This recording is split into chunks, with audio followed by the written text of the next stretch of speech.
Soldier बाजार में खुलेआम गुटखों की फरोख्त पर जब हम बात करने गए इलाका पुलिस से तो एसएचओ इरफान अहमद साहब का क्या कहना था, आइए आपको दिखाते हैं। पुलिस स्टेशन के करीब इतनी आम ये चीज नहीं मिली।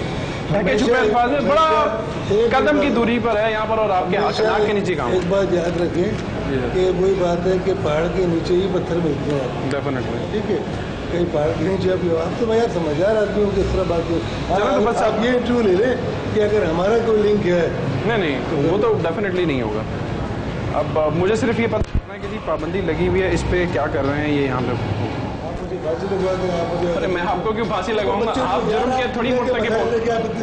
आप माशाल्लाह डाउन न्यूज़ की ओर सर ये मसला है, आपको ये पता है कि ब्रॉडम पर्सपेक्टिव में ये एक मसला है जो आपकी मार्केटों में आपके मुल्क में पेनिट्रेट कर रहा है। यार आप जाए मेरे एसपी की शिकायत कर दें। मैं शिकायत क्यों करूं, मैं तो आपसे एक बात कर रहा हूँ। मैं कोई जवाब नहीं दे सकता इस पे आप कोई बात नहीं करें, कोई बात नहीं कर सकता। ठीक है कोई, क्योंकि बिल्कुल पड़ोस में आपसे चंद कदम कोई बात नहीं, मेरे सर पे बिके यार बातें मैं जब देखूंगा जब की बात है।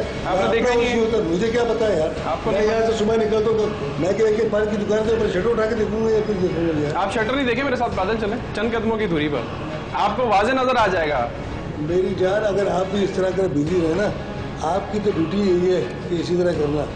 ठीक है, आपको ये लग रहा है मेरी ड्यूटी ये है, मेरी ड्यूटी ये नहीं है जिस तरीके से आप समझ रहे हैं। मेरी ड्यूटी ये है कि जो चीजें चल रही हैं उसको आप के इल्म में लेकर आओ।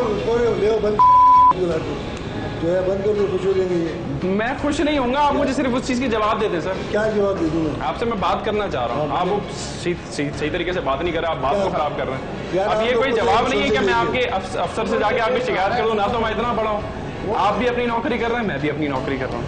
मैं इस पर कोई कमेंट्स नहीं देना चाह रहा। नहीं कमेंट देना चाहते, ठीक। यहाँ पर हम ये तमाम तर चीज़ें लेकर आए और हमने कोशिश की कि जो पुलिस के आला हुकाम हैं यहाँ उनसे बात हो। एचओ साहब से हमने बात करने की कोशिश की, लेकिन उन्होंने क्लियर कट जो है वो मना कर दिया कि जी अब उन्होंने एक एग्जांपल ज़रूर दी कि जी पहाड़ के नीचे ही जो है वो पत्थर मिलते हैं। तो ये बिल्कुल जिस जगह से हमने ये चीज़ें खरीदी हैं हम आपको बता दें कदम की दूरी पर है। ये तकरीबन 100 मीटर की फासले पर ये 3-4 दुकानें हैं जो पान की दुकानें हैं जहाँ पर ये गुटखे ओपनली मिल रहे हैं। तफसीलात वो मैंने आपको पहले आगाह की थी कि किस तरीके से इनको फ़रोख्त किया जा रहा है।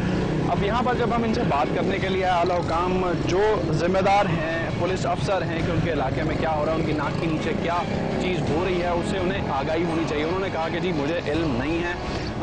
ऑन रिकॉर्ड हमारे पास वो तमाम तर चीज़ें जो हम आपको दिखाएंगे भी। अब जब बात करने के लिए हमने उनसे रिक्वेस्ट की तो उन्होंने क्लियर कट मना कर दिया। मामलात और भी बहुत कुछ हैं, ये एक छोटा सा मसला है, पुलिस अफसर का ये कहना है। इससे अंदाज़ा लगाया जा सकता है कि ये तो इस इलाके की हालत है जहाँ बहुत ज़्यादा क्लोज ये तमाम तर दुकानें हैं जहाँ पर ये ओपनली गुटखे मिल रहे हैं जिन पर पाबंदी लगाई गई है। एक छोटा सा ब्रेक लेंगे, मज़ीद इस हवाले से गुफ्तगू आज जारी रहेगी। Stay tuned to Dawn News. आप मुझे ज़रा बताएं आपकी उम्र क्या है भाई? हमारी 13 साल। 13 साल। ये आप जो गुटखा खा रहे हैं कब से गुटखा खाना शुरू किया? तकरीबन 3-4 साल हुआ है। 3-4 साल हो गए। आपको पता है कि ये चीज़ नुकसानदेह? हाँ, आपको पता? नशा हुआ है, नशा लगता है। नशा लगा हुआ है आपको ये पता है कि इस नशे से आपको किस हद तक नुकसान हो सकता है? वो हमको मालूम है, अभी क्या करें, नशा है।